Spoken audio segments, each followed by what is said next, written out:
예, 우리가 다윗의 생애를 지금 살펴가면서 제가 기도하는 것은 우리 모든 성도들의 마지막의 삶이 다윗과 같은 삶이 되어지기를 원한다라는 소원입니다. 다윗의 마지막 삶이 뭡니까? 다윗이 늙도록, 근데 다윗이 저는 되게 많이 나이가 많은 줄 알았더니 70에 죽었어요. 그러니까 요즘으로 말하면 이제 뭐 한 90이나 된다고. 그 당시에 다윗이 죽을 때 70밖에 되지 않았습니다. 근데 다윗이 늙도록 부하고, 부했다는 거죠. 그 다음에 종기를 누리다가 가장 중요한 건 존경과 기함을 받았다라는 말입니다. 그래서 저도 이번에 우리 김삼남 집사님 장례식을 치르면서 아들들에게 주었던 감동이 그거였던 것 같아요. 아들들한테 제가 그랬습니다. 우리 김삼남 집사님은 늘 지금 저기 중간줄 여기 앉아 계시면 일부 예배 오시면 탁 한 번 딱 앉으면 그분은 몸도 한 번 움직이지 않고 예배 끝나는 시간까지 탁 이렇게 앉아 계세요. 그래서 제가 집사님 좀 피곤하고 하거든, 허리도 좀 털고 하세요 하면 늘 제게 하셨던 말씀이 있어요. 목사님 1시간 동안 서서 말씀 전하고 하는데 내 앉아 있는 것보다는 목사님 서 있는 게 더 힘들겠습니까? 그러면서 위로하셨던 그런 분이었다. 그러면서 이제 김삼남 집사님의 추억을 쭉 얘기를 하다 보니까 어제는 또 아들들이 엄마가 앉았던 자리 어디입니까? 하고 찾아와서 그 자리에, 저 자리에 아들들 3명이 다 엄마가 여기 앉아서 더 예배하셨구나 하고 앉아서 각오하면서 눈물도 흘리고 또 그 사랑과 그 은혜를 함께 나누다 보니 두 아들은 아직 믿음 생활을 제대로 하고 있지 않았는데 이번 어머니 장례식 치르면서 어머니가 21년 동안 은광교회 다니면서 보여주셨던 그분의 행적, 또 저희들이 신방을 가면 정말 참 따뜻하게 맞이하고 했던 그 모습들을 설명을 하고, 그래서 당신들도 어머니의 신앙을 좀 물려받았으면 좋겠다라고 했을 때 아직도 교회를 나가지 않던 아들이 눈물을 흘리면서 나도 이제 교회 나가겠다고 그렇게 다짐하는 그런 기회가 되었습니다. 우리가 다윗 왕을 바라볼, 다윗은 늙도록 부하고 존경과 기함을 받다가 죽었습니다. 그 다음 구절이 더 중요해요. 다윗이 죽음에 그의 아들 솔로몬이 이어서 왕이 됐다. 이 말은 그냥 왕위를 잘 물려줬다, 그게 끝나는 것이 아니고 다윗의 계보를 통해서 예수 그리스도가 오시기까지. 그래서 여러분 북쪽 이스라엘에는 6번, 7번이나 역성혁명이 일어납니다. 혁명이 일어날 때마다 전직 왕들의 가족들, 일가족들 다 죽입니다. 그런데 남쪽 유다만큼은 계속해서 다윗의 혈통을 이어가고 있는 것이 하나님의 손길이었다라고 보여지고요. 그 다음에 여러분 우리가 열왕기서를 읽어보면 늘 하는 말씀이 있습니다. 다윗의 길을 따라갔다.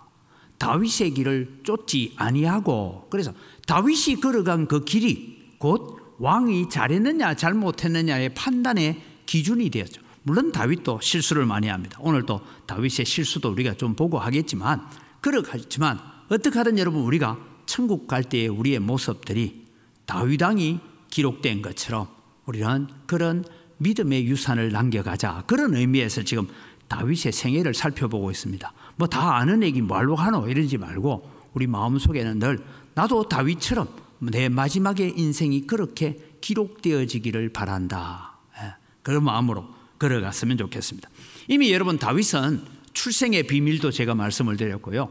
뭔가 미심쩍은 다윗의 출생에 대한 이야기들을 알 수가 있습니다. 아버지로부터 인정받지 못하고 형들로부터도 인정받지 못하는 그런 아들로 살았지만 그는 하나님께서 나를 지켜주시고 부모는 나를 버렸지만 여호와는 나를 버리지 아니하셨다라는 그 믿음으로 늘 살아가면서 하나님만 바라보고 살았던 다윗에게 하나님은 골리앗을 물리칠 수 있는 기회를 주셨고, 이 일로 인하여서 이제 왕의 장군이 되어서 모든 지휘관들을 이끌게 되는 그런 자리에, 불과 나이가 한 20살도 되기 전에 여러분 그 위대한 자리에 앉게 되는 일들이 일어났습니다. 그러면서 여러분 우리가 겪었던 것입니까? 하나님의 영이 떠난 사울 왕이 어떻게 미쳐가는가를 잘 봤습니다.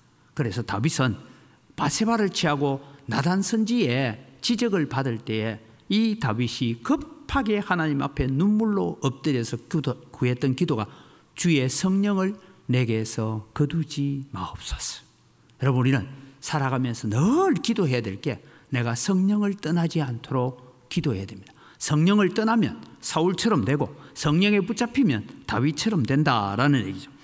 그런 가운데서 이제 여인들의 노래로 말미암아서 다윗이 이제 오해를 사게 됩니다. 사울이 죽인 자는 천천히고 다윗이 죽인 자는 만만이다라는 이야기를 듣습니다. 아직도 사무엘이 다윗에게 기름을 부었다 하는 얘기는 사울은 모르는 것 같습니다. 거기까지는. 그러나 하여튼 이 일들로 인해서 일어나면서 갈등이 시작되어지는데, 오늘 본문은 제가 그랬습니다. 왕의 사위만 되면 모든 문제가 다 해결되어질까라고 생각했는데 그렇지 않다라는 것을 오늘 살펴보려고 합니다. 넘겨주셔야 돼요.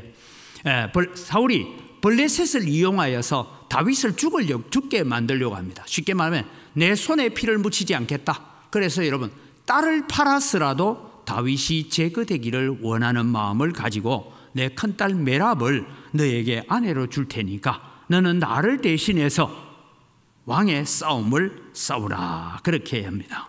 그래서 여러분, 이제 일정한 기간이 있었던 것, 성경은 여러분 생략하고 있지만 우리가 야곱이 바단 아람에서 결혼하는 날짜가 나오잖아요. 그런 것을 비교해 봤을 때에 메랍을 이제 다윗에게 아내로 줄 시기가 되어 갖고 일정한 기간이 지났습니다.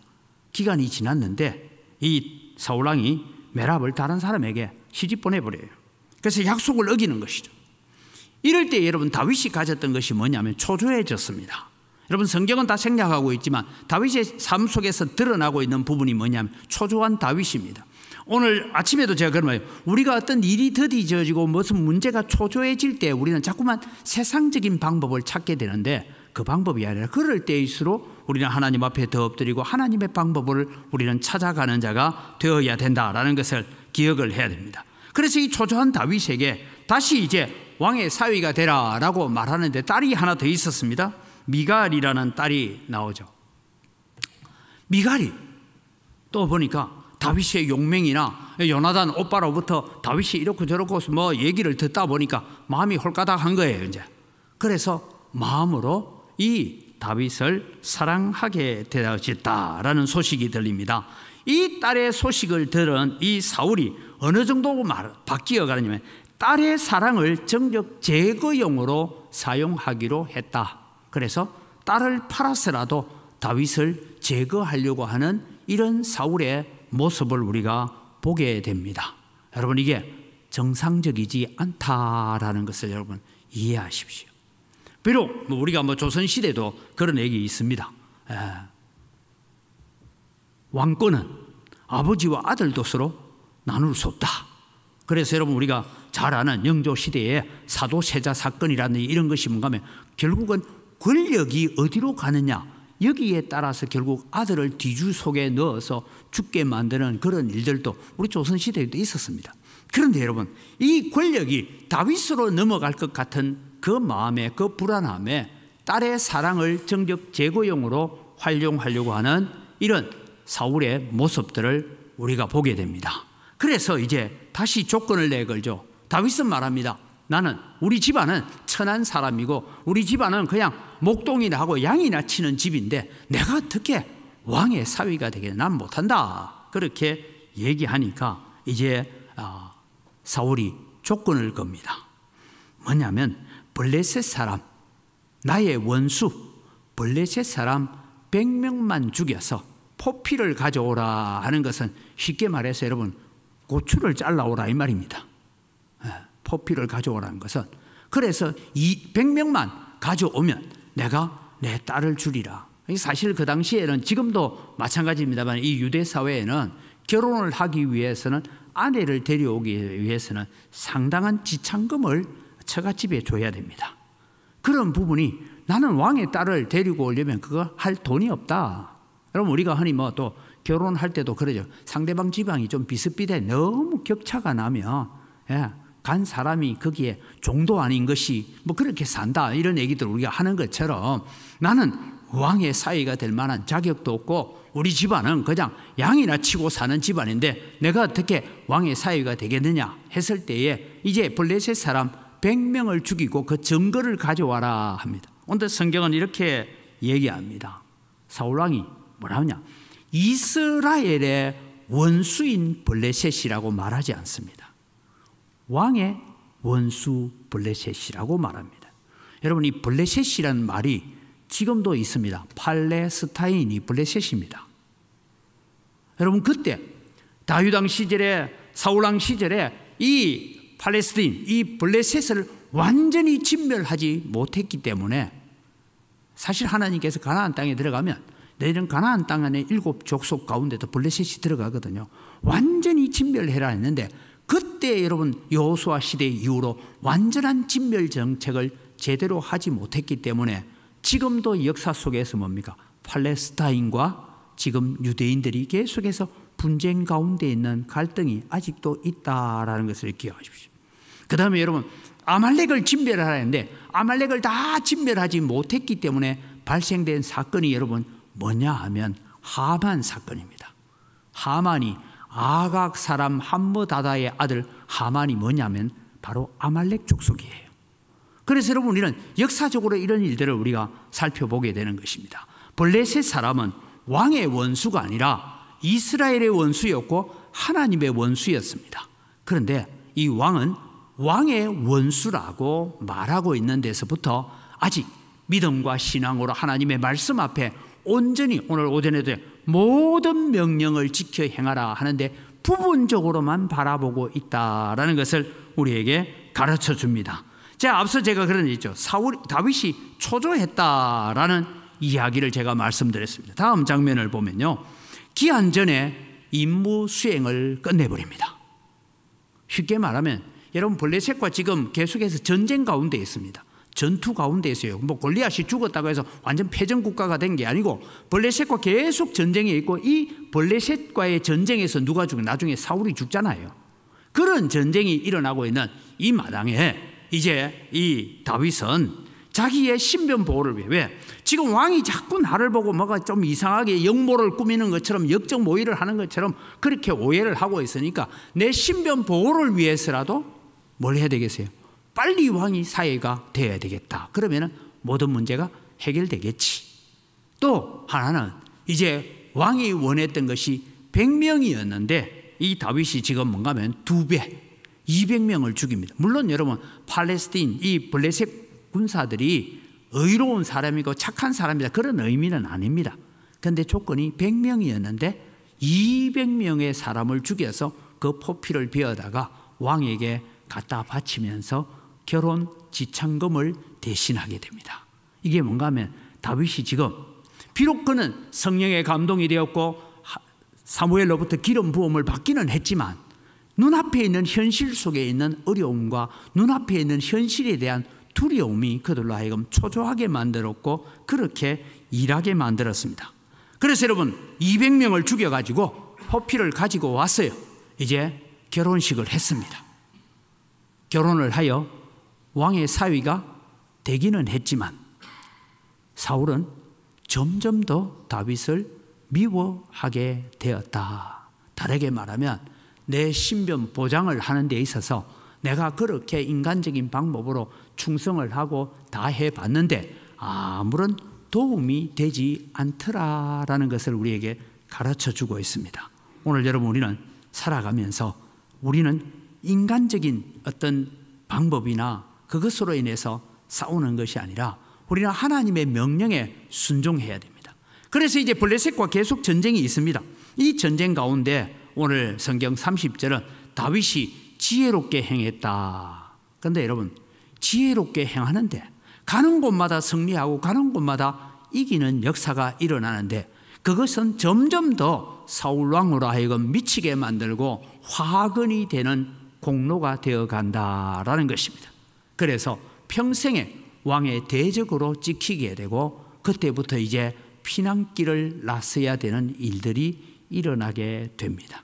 사위됨도 다윗을 지키는 데는 아무런 도움이 되지 않더라라는 것을 말씀하고 있는 거예요. 그래서 오늘 여러분 우리는 살아가면서 우리의 삶도 마찬가지입니다. 우리는 다윗의 삶을 우리가 바라보면서 오늘 또 내가 하나님의 뜻 안에서 살아가야 되냐. 그래서 오늘 제가 교훈을 그렇게 적어봤습니다. 인간의 사악함은 좀처럼 변치 않는다. 그 다음에 인간의 방법은 오히려 화근을 불러왔다. 사위가 되어도 아무 소용이 없었다라는 얘기죠. 그 다음에 무리한 욕심은 사망의 구렁텅이로 오히려 자기를 몰고 가게 되었다. 여러분 말이 그렇지 블레셋 군사들 200명을 죽여서 포피를 베어오기 위해서는 생명을 걸어야 되고 부하들의 생명도 걸어야 되는 그런 어려운 가운데서 일들을 했지만 결국 그것이 내게 유익은 되지 않았다라는 얘기를 우리에게 가르쳐주고 있습니다. 그래서 여러분 오늘 우리는 살아가면서 크고 작은 일들을 만날 때마다 하나님의 지혜를 구하는 여러분 되기를 바랍니다. 크고 작은 어려움을 만날 때도 하나님의 지혜를 구해야 되고 오늘 우리에게 좋은 일이 주어지고 아름다운 일이 주어지고 우리 기도가 응답되어지는 역사가 일어났을 때도 우리는 하나님의 뜻을 구하고 하나님의 지혜를 구해야 합니다. 그렇지 않으면 우리는 어려움 때문에 하나님으로부터 멀어질 수 있고 성공 때문에 하나님 앞으로 멀어질 수 있고 우리가 잘된 것이 오히려 하나님으로부터 멀어질 수 있는 계기도 되어지더라라는 것을 오늘 우리는 다윗의 생애를 통해서 배워가면서 이런 고난과 이런 어려움 가운데서도 다윗은 결국은 마지막 임종을 할 때에는 그는 넓도록 부하고 종기를 누리다가 죽음에 그의 아들에게로 그 후손에게로 왕위가 그리스도가 올 때까지 이어져 갔던 그런 축복의 역사들을 바라보면서 우리는 다시 우리의 믿음의 대물림, 신앙의 대물림을 함께 해가는 아름다운 믿음의 역사를 걸어갈 수 있기를 주님의 이름으로 축복합니다.